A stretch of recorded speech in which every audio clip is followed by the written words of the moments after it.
Well, hello, my beautiful Wicked fans. How are y'all doing? I know it's been a hot minute. I do apologize. I had off the 17th through the 21st so I can solely dedicate my time to watching Wicked for good. And I did. And the 22nd, I immediately had to go back to work. And then, bam, I got hit with like the flu or something. But it kicked my butt. So that's why I've been a little MIA. I've been working plus being sick, so it's been chaotic, but I'm feeling a lot better, and now I'm here, and today I'm going to do my in-depth review of Wicked for Good.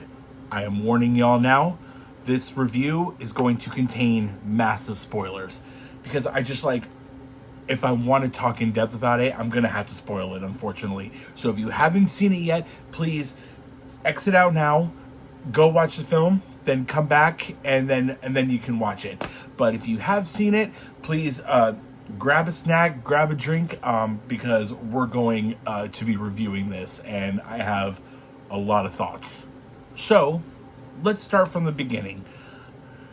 First, okay, a little side note.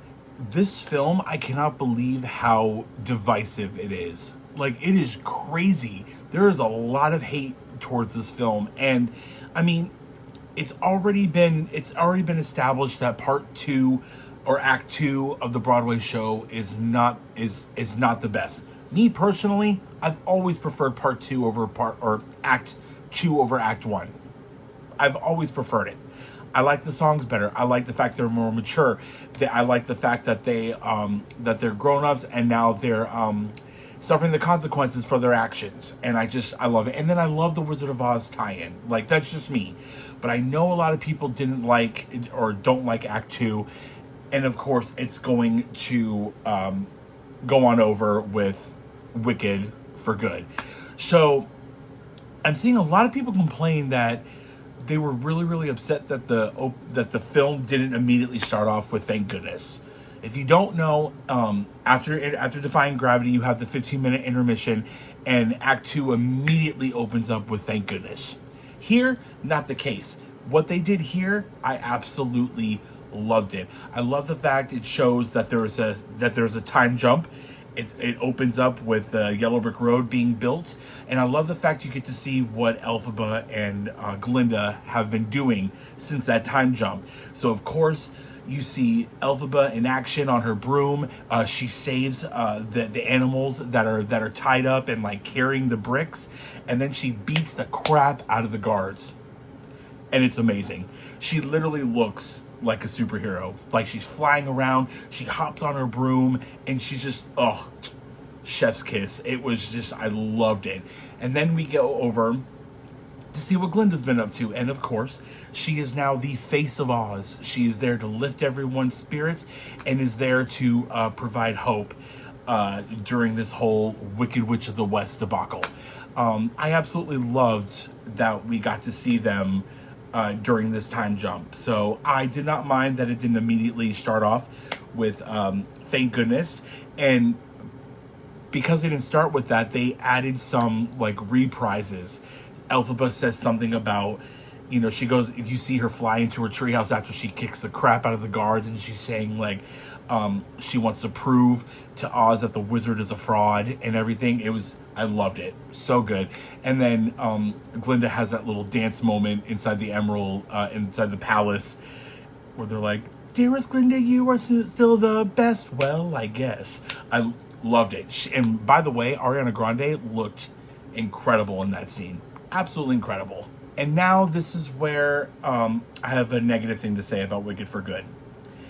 After that whole opening scene, Madame Morrible meets Glinda in her penthouse. And I don't know, and of course this is also another thing that's going around all over Twitter, X, Facebook that I've seen, and TikTok, is the whole miscast of Michelle Yeoh. Me personally, I loved her in part 1. In Wicked for Good, she was a little off. So what I'm assuming is, I think that she filmed her scenes in For Good first, and maybe she didn't have like a really, really good concept of like the character, that didn't have like a really good grasp at first, because it was very, very wooden. It was just like she was, so it literally looked like when she's like going through Glinda's like penthouse and everything, it literally looked like she had the script in her hand and she was just reading it. It was so robotic. It was just weird. And then of course we get to Thank Goodness, and Michelle Yeoh has that little solo, and it's just not good. It is not good. Listen, it's not Michelle Yeoh's fault. She even said from the very beginning, that she cannot sing. And John M. Chu just ignored it and wanted to cast her. Listen, there's nothing we can do about it. The movie's out. It's done. Luckily, it's not like a long scene, and she doesn't have like a lot of singing in it, because they did cut a lot of the singing of Madame Morrible, and thank goodness, because what we got was just not good. I just did not. Her performance in the entire thing was just weird. The only time that I really, really liked Michelle Yeoh in Wicked for Good, 2 scenes. When she was conjuring the tornado, that scene was so freaking good. That one, and then when Glinda and Madame Morrible have that little quarrel in the palace, where Glinda starts to doubt how the tornado came to be and everything, and Madame Morrible gets pissed. That was the only time, those 2 times, where I thought she did a very, very good job. It's sad to say, but it was weird. It was just such a complete 180 from Wicked Part 1 to Wicked for Good. I don't know. It's just how I feel. Another scene that I did not like, unfortunately, was the Wicked Witch of the East scene with Nessa Rose, Bach, and Elphaba. In the Broadway show, this show was made back in 2000, or was like started being written in like the 90s, and then it had rewrites from the 2000s, and finally it opened in 2003. So in the Broadway show, Nessa Rose it just hates being in a wheelchair.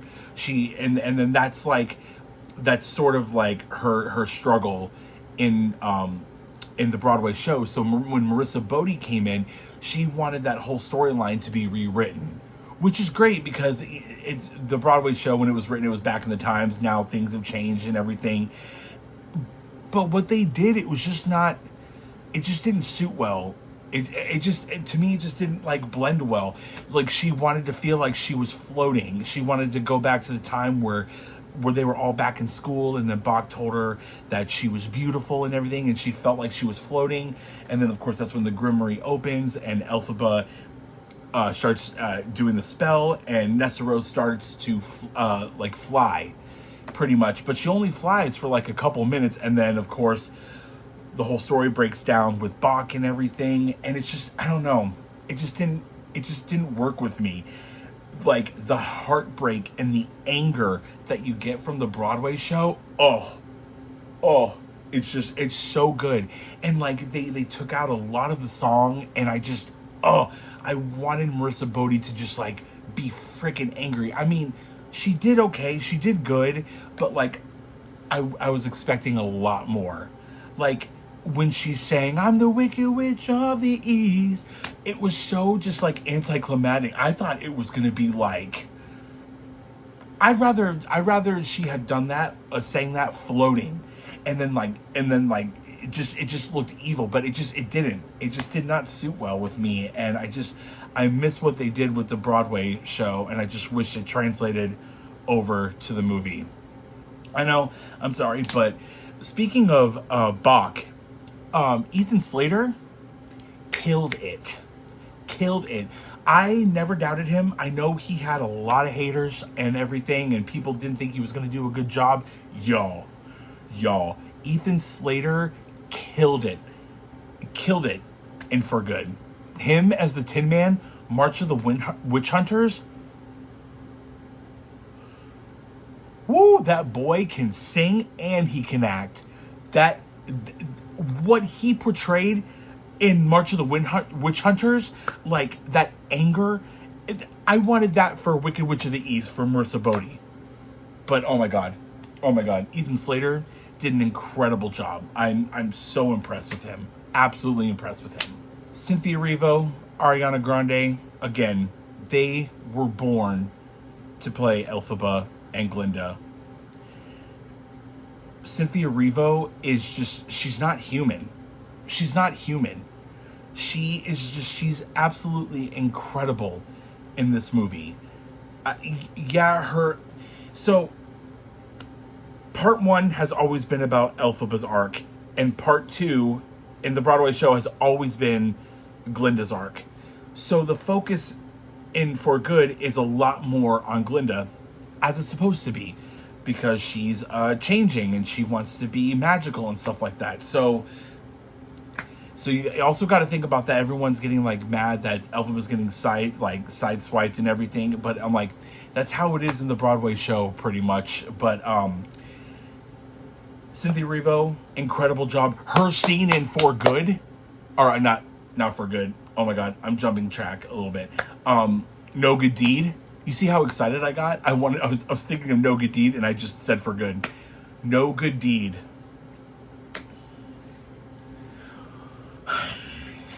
Y'all, when she started flying to Kyamako and you hear that score in the back, I lost it.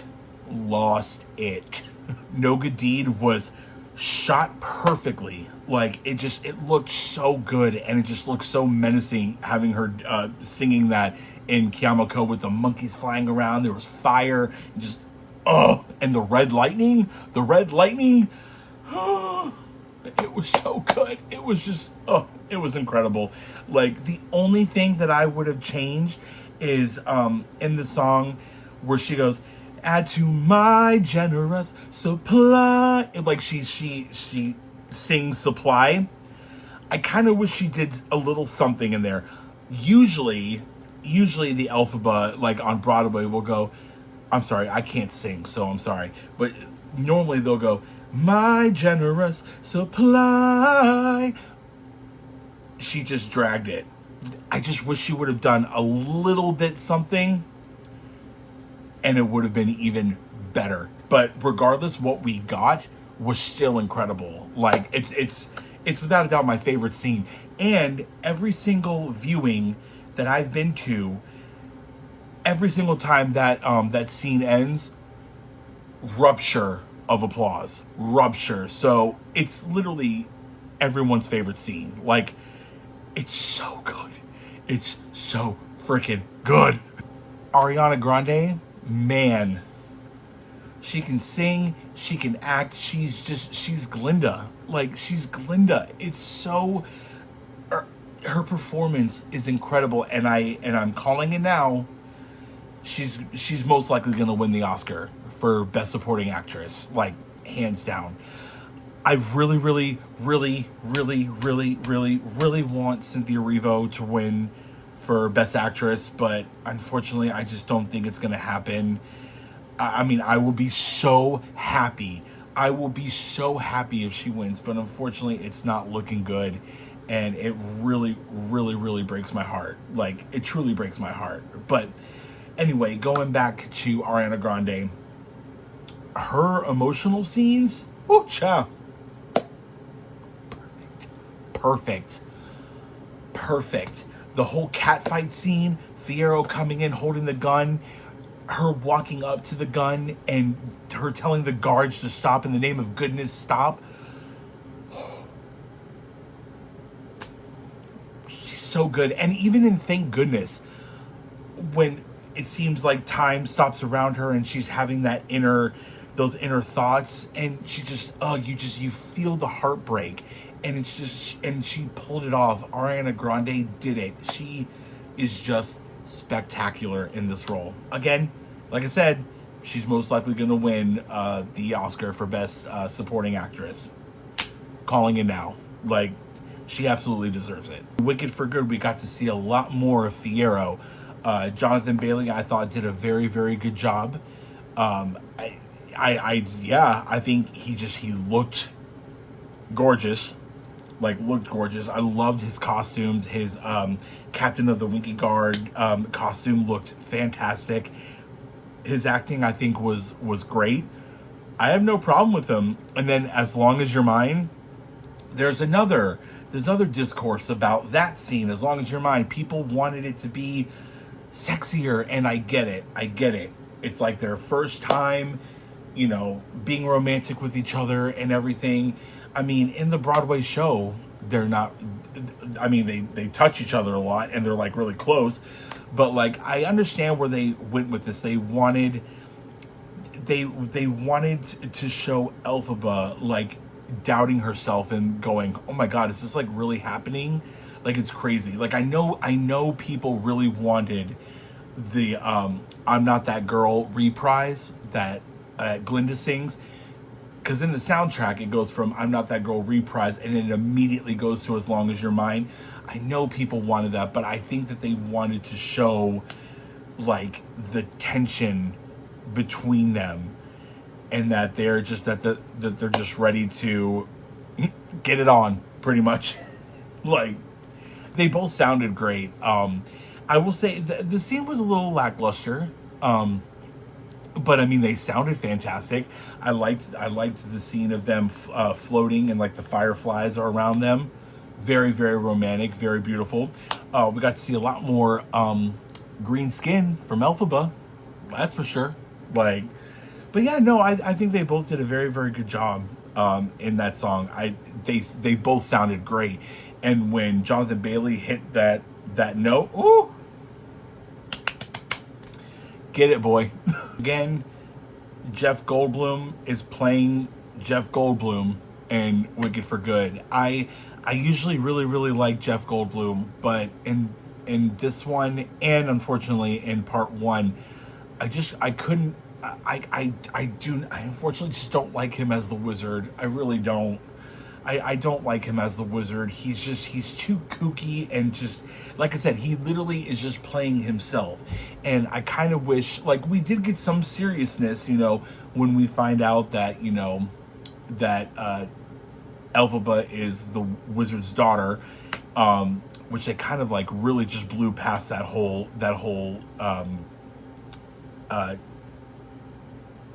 scene. They completely just like, anyway. I like that we got some serious acting from him, but just the entire time he was just it got so annoying, and I just wanted to take him and just say, stop, like, just stop, please. Like, I get it, he's kooky. I really liked what he did with Wonderful. I actually really liked that the Wonderful number. It was really, really good. But yeah, I'm not a fan of him as the wizard. When the casting was announced years ago, oh my God, I was all on board. But then I saw him in the movies, and I'm like, no. Kind of wish they got somebody else, to be quite honest. You know, I'm just saying, this is me. Don't attack me, please. So in regards to the new songs, we have 2 new songs and a lot of like added lyrics to songs that are already there. But the 2 main songs, No Place Like Home and The Girl in the Bubble. Which one did I like more? I liked No Place Like Home more. I really think the lyrics resonate with stuff that's happening with today. So the whole scene and the whole song like really hit home. And it just, and Cynthia Erivo did an incredible job. And just seeing all the animals and stuff, and it just shows more of her fight to fix Oz and to make sure that the animals are free, and to prove that the wizard is a fraud. So I liked that it showed her fight more. So I personally liked No Place Like Home more. But, you know, I did enjoy The Girl in the Bubble. To me, it was a very, very kind of cliche song. I kind of wish Glinda kind of had her Defying Gravity moment. I wanted more of an uplifting, like, bitch, I'm Glinda, like, hear me roar. Like, I kind of wanted that from a Glinda song. But what I did like about the girl in the bubble scene, the camera work and the editing, oh, so good. Going through all the mirrors, the ceiling, so good. Bravo to you, John M. Chu. Love the vision. Like I said, Ariana Grande sounded really, really good. She showed a lot of emotion, but yeah, to me, it was just kind of a cliche song. I mean, you can say that about No Place Like Home, but I just thought the lyrics just really hit home. Like, it hit like what's going on in this world right now. So that's why I lean more towards No Place Like Home than The Girl in the Bubble. I do wish that we got to see, I mean, we did get to see Dulcibert, which was really, really cute. But it's just sad that she was just like, she didn't want to help Elphaba at all. She wanted to leave.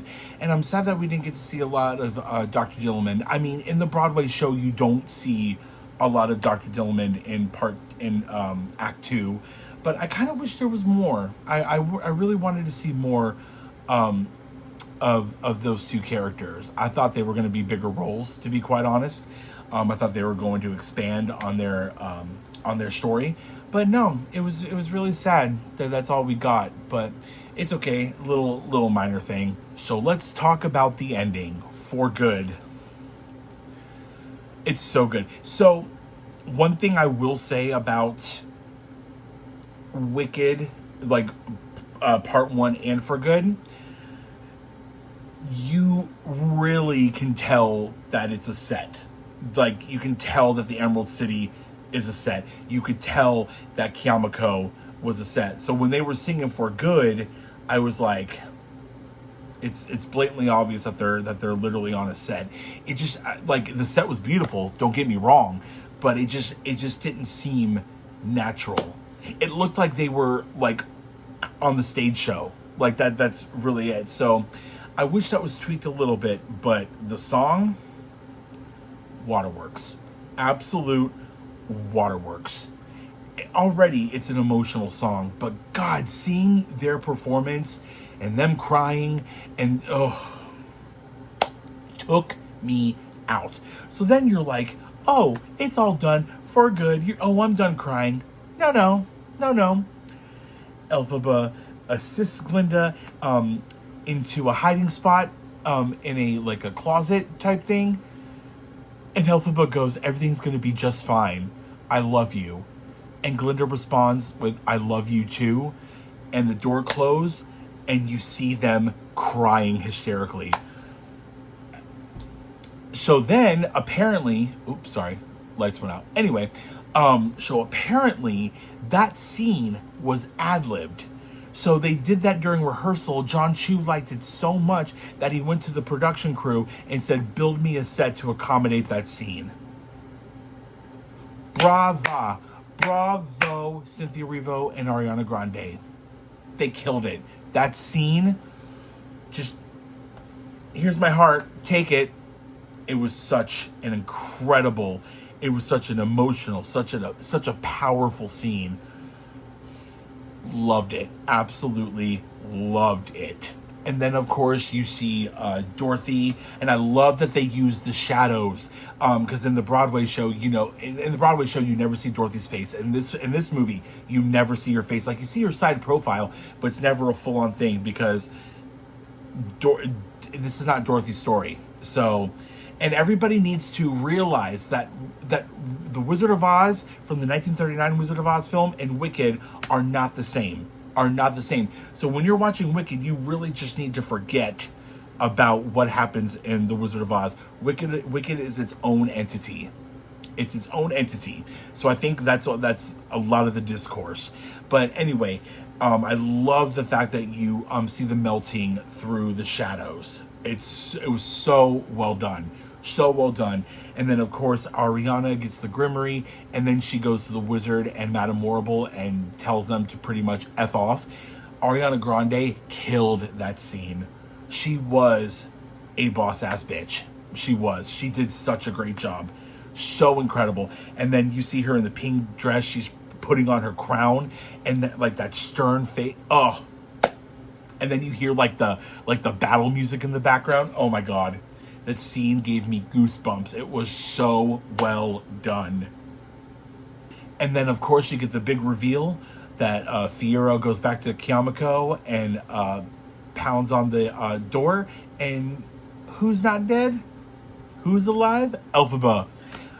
Yeah, I was like really, I was curious to see if they were going to do that ending, because I heard like a lot of rumors and stuff that they weren't going to do the ending from the Broadway show, but they did it. And it worked. It looked really good. I was very impressed with it. Very emotional. When you see her face, oh my God, I started bawling my eyes out. And then we get to the final scenes. You see Fiyero and Elphaba go into the desert. Ariana Grande, well, that's her. But Glinda has the Grimoire. She's on the top of the Emerald City Palace. And, you know, they sing the finale. And then all of a sudden, the Grimoire opens up. And it looks like Glinda has earned her magic. And the Grimoire has opened for her. And then Elphaba smiles. She walks away. And then the final freaking shot. The final shot. It's the playbill. It's the playbill. So I was already in hysterics, and then that happened, and I was like, that's going to be the final shot. Bravo. Was so good. Oh my God. The ending, the last 15 minutes of this movie is peak cinema. It's so good. It was incredible. Loved it. Now, a lot of people have been asking me, which one do I like more? Do I like Wicked Part 1 or Wicked for Good? It is so hard. Like, it's truly hard. In my personal opinion, Wicked Part 1 is a better movie. It's a better movie, hands down. Part 2, a lot happens. So, Part 1 is kind of a slow burn, but For Good is... So if you like stuff to get done, you'll love For Good. You like a slow burn, you like to learn and everything. Part 1, definitely. And I notice a lot of people also really like big musical numbers, like with like a huge cast, and that's definitely Part 1. Wicked for Good doesn't have that. It's a lot of like solos and duets and stuff, so it's not like big, bright, beautiful. It's very mature pieces. So I think a lot of people, that's why they like Part 1 more. I mean, I love both films as a whole, but Wicked Part 1 is the better film, hands down. There is a lot of pacing issues in Wicked for Good, but there's also a lot of pacing issues in the Broadway show. So it's just... Wicked for Good, it was never going to be better than the first one, but I still thoroughly enjoyed it. I love both films, and I absolutely loved doing the double feature. Watching Wicked Part 1, bam, it ended, we had like a little intermission, and then the Wicked for Good started. Oh man, that is going to be... I think that's definitely going to be the way to watch it. Whenever it gets on digital or Blu-ray and everything like that, watch Wicked Part 1 and then immediately watch Wicked for Good. It's a great experience. It was so good. It was so cool. I absolutely loved it. But yeah, I'm gonna say, but God, No Good Deed though. That scene was just incredible. No Good Deed, and then the last 15 minutes of the movie were just phenomenal. But yeah, I like I said, I've touched on my issues with Wicked for Good, but they're not like huge, oh, it's ruined the movie, blah blah. No, Wicked for Good is still an incredible film. I loved it, but structurally and just story wise, Wicked Part 1 is the better movie. I said my piece. But and also, I don't know if I'm the only one that that thinks this, but the Wicked for Good soundtrack is a bit off. Like, the Wicked Part 1 soundtrack is phenomenal. It's so good. But like, the soundtrack is weird and for Good. Like, you can barely hear like the score in the background. You hear more of the singing. I like a good combination of both. But like, and then we get a lot of talking. I just wish they kind of blended the songs all together instead of hearing all like the side conversations and everything. But yeah, I don't know. The soundtrack is weird. It just, and then it just like the sound quality is a bit off for me. Is that just me? Do you guys hear that too? Let me know in the comments down below. So that is my review of Wicked for Good. Like I said, it's a great film.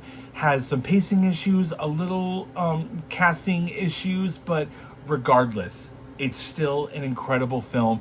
It's a very powerful, impactful film, and that is what I appreciate. I still think that John and Chu did a terrific job with this movie, and I'm still going to be rooting for it this award season. I really, really hope it gets some more awards than it did last year.